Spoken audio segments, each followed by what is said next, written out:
Hello বন্ধুরা, তোমরা সবাই কেমন আছো? আশা করি ভালোই আছো। আবারও চলে আসলাম একটা নতুন রান্না নিয়ে। আজকে রান্না করব শিম বাটা। তার জন্য দেখো, শিমগুলো ভালো করে ধুয়ে দুভাগ করে কেটে নিয়ে সেদ্ধ বসিয়ে দিয়েছি, একটু ঢাকা দিয়ে দিয়েছিলাম। এবার সেদ্ধ হয়ে গেছে, নামিয়ে নিয়ে একটা মিক্সি জারের মধ্যে শিমগুলো দিয়ে দিয়েছি। পরিমাণ মতো নুন, কাঁচা লঙ্কা আর রসুন দিয়ে ভালো করে পেস্ট করে নিয়েছি।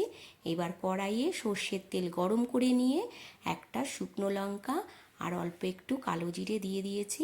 একটু হালকা ভেজে নেব। ভাজা হয়ে গেলে তারপর এখানে রেডি করে রাখা শিম বাটাটা ঢেলে দিচ্ছি। আগের থেকেই আমি পরিমাণ মতো নুনটা দিয়ে দিয়েছি, এখানে আর নুন দেব না। সামান্য একটু হলুদ দেব, আর কাঁচা লঙ্কাটাও বেশি করে দিয়ে দিয়েছিলাম, একটু ঝালঝালি খেতে ভালো লাগে শিম বাটা। তার জন্য দেখো অনেকটাই টেনে গেছে। এবার আবারও একটু নাড়াচাড়া করে নামিয়ে নেব। তাহলেই আজকে রান্না রেডি হয়ে গেল, শিম বাটা। আজকে রান্নাটা তোমাদের কেমন লাগলো বন্ধুরা? অবশ্যই জানিও। ভালো লাগলে একটা লাইক কমেন্ট করে দিও। আবারও তোমাদের সাথে দেখা হবে অন্য একটা রান্না নিয়ে। ততক্ষণের জন্য তোমরা সুস্থ থেকো, ভালো থেকো। টাটা বন্ধুরা।